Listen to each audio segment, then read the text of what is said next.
Guys, I know I don't normally do, like, videos or audio, and it's all text and stuff, but, this deserves a video. Okay, I've been looking forward to ODY-C by Matt Fraction and Christian Ward for a couple months now. This is the first issue that's coming out this week in comics. And I heard yesterday that there was going to be a gatefold in it, and I was like, okay, that's interesting. It's going to fold out. And I was like, that'll be cool. It'll just be some art. I was not prepared.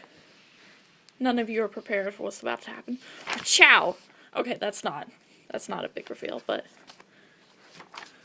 how about that and that? So yeah, it folds out to something, longer than my entire existence. Just this huge, on this side, this huge, epic, beautifully lined, painted, colored, inked, sort of mural of the end of the Trojan War as depicted in ODY-C. And then, on this side, there's an entire timeline.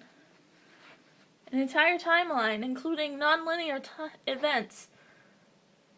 And for this entire universe, up to the point where we come in the comic, this is the entire history of the universe. And then, on the side of the other one, there is a map of the universe, complete with all these circles and stuff that I don't totally understand. And there's an opening quote. So yeah, this is basically, I started this thinking I was going to be able to get it done before work. I was like, nah, son. And it took me an hour? And most of that was going through the timeline and making sure I was paying, complete attention to it. So, admittedly, that's part of it. But anyways, okay, so the thing behind ODY-C is that it's a retelling of the Odyssey, where basically everyone's a woman. It's in space. Yeah, it says in the timeline that the basic concept is that the gods, Zeus and Hera and all that stuff, who are female or intersex, mostly, decide that they are afraid that humans are gonna take them over like they took over their parents. So they're like, let's kill all the men, so they do that. So pretty much every character is female in this. There's one or two male characters that have sprung up over the millions of years that men have died out. And they show up eventually. They haven't really shown up in this.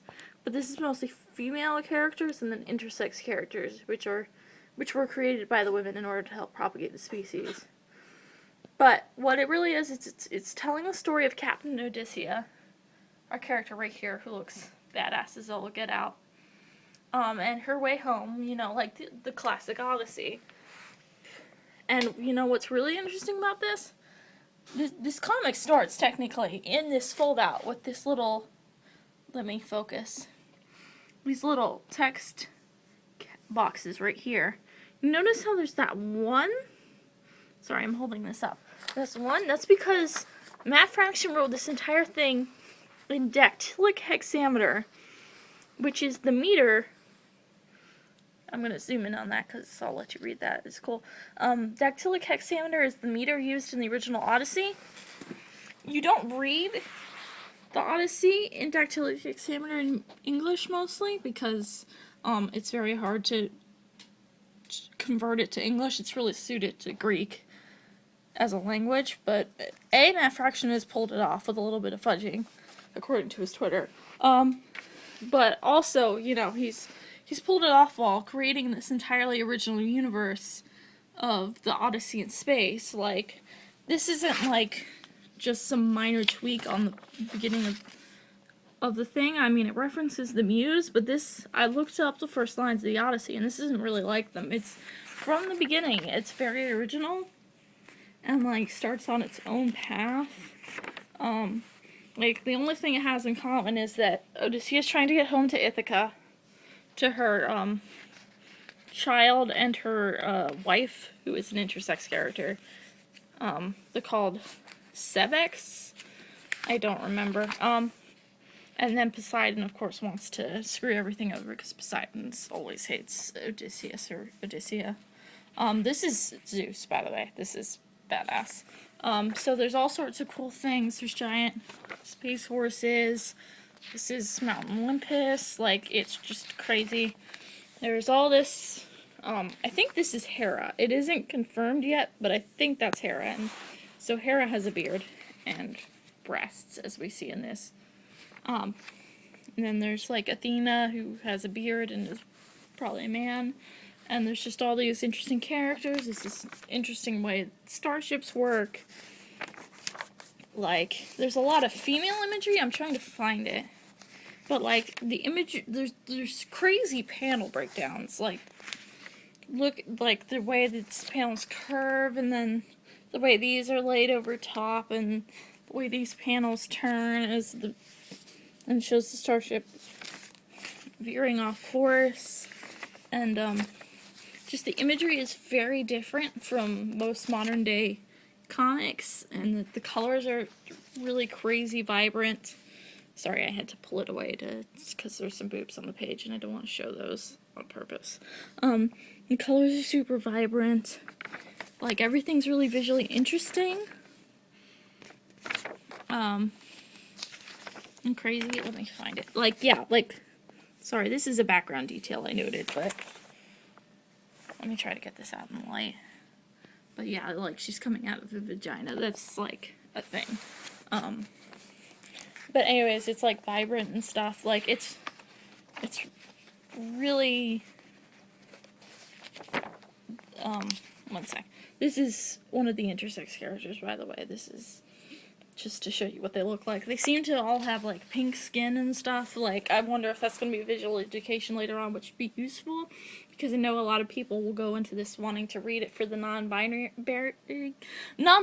characters, you know, because it seems to be gearing up to have a pretty decent representation of the non-binary gender spectrum. So that's going to be interesting going in. And they have female characteristics, which makes sense, because they've been made by women. But anyways, this is a really interesting comic. The one, like, I would say this is pretty close to being, like, really perfect and hugely interesting. I'd say one of the drawbacks to this comic is that it is very dense and hard to understand.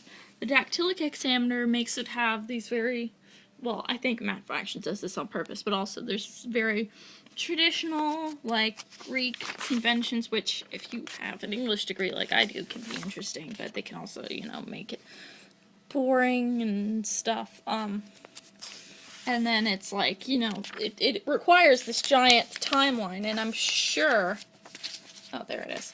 I'm sure I'm gonna have to refer back to this, and possibly buy another copy in case I wear this one out. To this timeline, and as you can tell, it's filled with information, and it's like all that information seems to be relevant, which makes sense because all Greek mythology ties into the Odyssey, and the Odyssey ties in directly to the Iliad and all that. But, you know, obviously it's setting itself up to be an incredibly complex story and universe, and incredibly unique, and it's like you have to pay a lot of attention and really go with it and really, like, work in order to be able to understand everything that's going on and what's really meant to be going on. Like, to say the least of, like, metaphorical imagery and message. Like, just to understand what physically is happening is a little bit of a trial. I found it very rewarding as I was going around deciphering what all was going on, but I think it could be a huge drawback to some people. But, in conclusion, this comic is super bananas. Like, this blows my mind. Again, as an English major, the fact that it's in dactylic hexameter makes me want to, like, explode, because how do you even commit yourself to that? And also this. But yeah, it's really great and interesting, and I think I definitely recommend it. So that's OD-C by Matt Fraction, Kristen Ward. Kristen.